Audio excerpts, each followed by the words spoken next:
Hello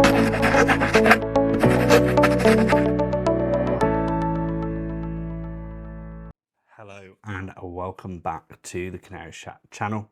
We have a reaction video after Norwich's 2-1 defeat at home to Millwall.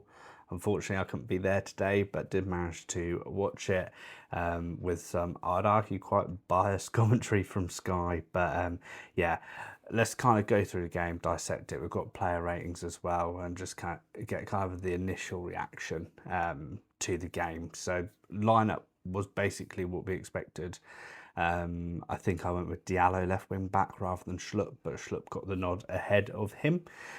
We had Kovacevic, Stacey on the right wing back. We had Medic, Darling, Cordoba, and then obviously Schlupp on the left, Topic and right holding. And then we had Force and Cerna and the more attacking roles, and Sarge up the top. Yeah, it was, I think, always going to be a tricky game. I predicted 1-1. I think there was some confidence from both sides going into the game. My worry was more around if the players would gel. And yeah, I think those worries were warranted in the end. But Millwall got a booking very early on. And I thought Topic looked very sharp for the first kind of 20 minutes or so. He was progressing the ball up the pitch nicely. And I thought he was looking like a real positive. We had a free kick early on as well, which definitely should have been a book-in for Millwall. Didn't get one. The ref seemed not very keen to do book-ins for quite, for me, blatant, cynical fouls. There was one on Sarge as well very early on. And then Cooper was eventually booked. And yeah, we had a relatively okay-ish chance for a free kick, which Wright played straight down the middle. And then, yeah, there was a bit of a boiling point towards the end of the half where Cooper got a bit of a pushing match with Medic. Medic went down, made the most of it, like everyone does in that situation. And Cooper got the booking there. A good save from Kovacevic towards the end of the half as well. It was a poor clearance from Schlupp, and it just landed to a Millwall player. But yeah, it was a decent save, nothing crazy, but it was solid. And then Millwall continued to have a little flurry just before the end of the first half. And then, yeah, what really happened was second half came along. Coburn flicked it on to Ivanovic. And then, yeah, it was a tricky one, went out to the right. It was a superb ball in from there. I think it was right back or right winger. Medic just dangles a leg, goes through, and it's really good finish from Negley, just foot straight through it. No messing about, very solid finish. And then within about a minute or so, a couple of minutes, Sarge got the equaliser, good closing down, good pressing. Bender, their goalkeeper, I don't know if he was maybe blindsided with Sarge going around the Millwall player, but took too long, came off Sarge, bounced in, 1-1. And then Aziz missed potentially already the biggest miss of the season. It was great work by Ivanovic. Cut it back, and yeah, he just skied it over the bar from about 2 yards out. And then Coburn and Ivanovic missed an unreal cross again from I think it's Kramer. A beauty of a cross. None of them took the gamble. That could have been easily 2-1 there. And then there was a brilliant save from Bender for Fitzgarden.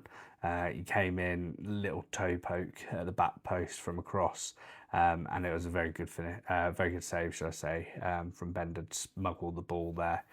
And then Langstaff came off the bench, scored within a couple of minutes. Medic again just seemed ball watching, and yeah, he played it through Kovacevic's legs. He had to kind of, as goalkeepers do, spread themselves to give him the best opportunity, but yeah, calmly slotted it home.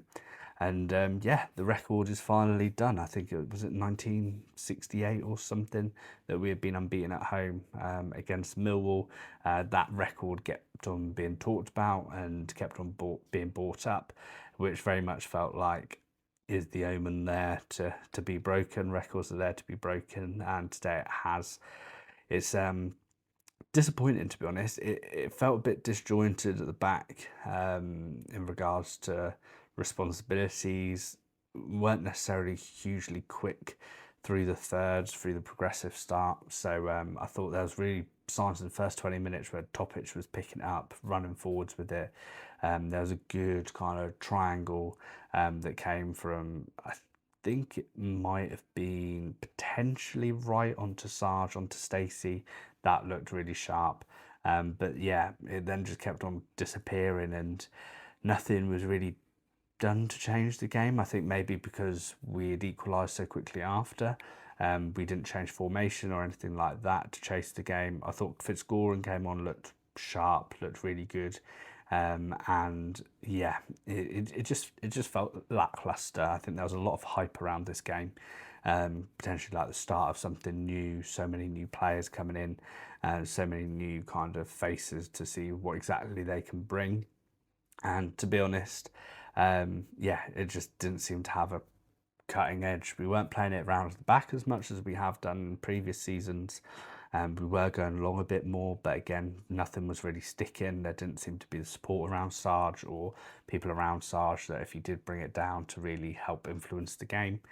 Again, the lineup is what I expected it to be, so I can't say it was the lineup that made those differences. It just seemed just a bit lackluster, like they hadn't played together, like they didn't really know what to do in certain situations. So, and it's fair play to Millwall. They came with the game plan. I was very honest in the preview. I thought they stood a good chance of winning. I did go with a 1-1 draw, but I didn't think a win was out of realms of possibility. I do think they're a very good side. I do think they will be challenging top six. The way that they play, pumping balls into the box, they know their strengths, and that's absolutely fine. If you've got those 6'2", 6'4" strikers, use them, utilise them, get balls into the box, cause a bit of mayhem. And I thought, actually, when they came into the box, we were relatively okay with dealing. I know Medic dangled a leg, but that wasn't kind of a soaring header from one of their strikers that created that goal. The ball was at knee height. But actually the aerial presence I thought we dealt with relatively all right. It's just we weren't able to stop the ball coming in. And it did maybe it was the formation that there's a lot of running being asked for Stacey and Schlupp to get up and down. Was it just leaving the gap a little bit too much in those kind of wing back areas where, especially when you've got likes of Doherty, who is an exceptional crosser of the ball, you've got to be mindful of that and you've got to cover that off. So yeah, lesson definitely learned today. I think, as I said, Millwall fully deserved it. I don't think the first half there was anything really to separate them. If anything, I think we edged it. But the second half was, yeah, Millwall executed the game plan brilliantly. Their subs really made a difference, and it's fair play to Alex Neil on executing that and getting that sorted. In regards to player ratings, I've gone Kovacevic with a 6. He did have a good save, did look a little bit shaky, did drop the ball, but again, not a worldy save. He did everything that I'd expect a goalkeeper to do in that situation. Stacey, I went with, I didn't know whether to go 5 or 6 in regards to this. I think, again, nothing outstanding either way. I don't think the goals were necessarily his fault or anything like that, but nothing crazy. Good deliveries coming into the box. Medic, I put as a 4. The dangling of the leg and the ball watching at fault, arguably, for both goals. It happens. Hopefully he can put this game behind him though and keep moving on. We don't want a witch hunt or anything like that, or keep reminding him of these games. It's his first game in the Championship. Draw a line under it. It didn't necessarily go to plan, but it sometimes doesn't. We've got Darling up at 6. Either way, didn't really do anything wrong. I thought his distribution looked sharp. But yeah, again, nothing that I can think of which was amazingly outstanding to go above the 6. Cordoba, 5. I don't think he closed down 100% on that first goal or tried to block the cross, but I actually think aerial presence wise he dealt with threats of Ivanovic and Coburn very well. Schlupp, 5. A few shaky clearances, nothing overly going forwards. Yeah, again, first game in a new team. He's got plenty of opportunities to grow within the team. He's been brought in for that senior experience, so it could be that we see rotation, and I'd expect to see a lot of rotation for the Watford midweek game. Topic 6 and Wright 6. I thought they ticked over well, but could have sped up things. However, Topic breaking the lines through the first 20 minutes looked promising, but after that, it didn't really happen again. He had some shots as well, and Wright had a free kick, but nothing to kind of sing home about. And then Cern at 5, I don't think he really got involved in any way at all today. Forson 5, again similar, just looked a little bit shaky, like the final pass wasn't sometimes there. And then I've gone with Sarge with a 7. Obviously, he scored the goal. His closing down and his press was exceptional as always.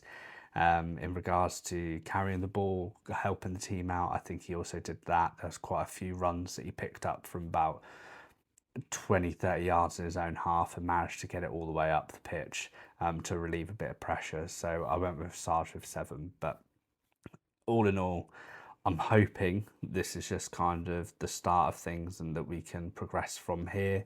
As I said, there was a lot of hype around this game. We don't want to be losing that this early on. We go again in the Carabao Cup against Watford, and then we've got Portsmouth 12:30 next Saturday away. So a good opportunity to kind of draw a line under this game and crack on. 2 games in quick succession. There will, I imagine, be a lot of changes for the Watford game. I believe potentially we've got a vlog coming for that as well, depending on if Luke can sort that out.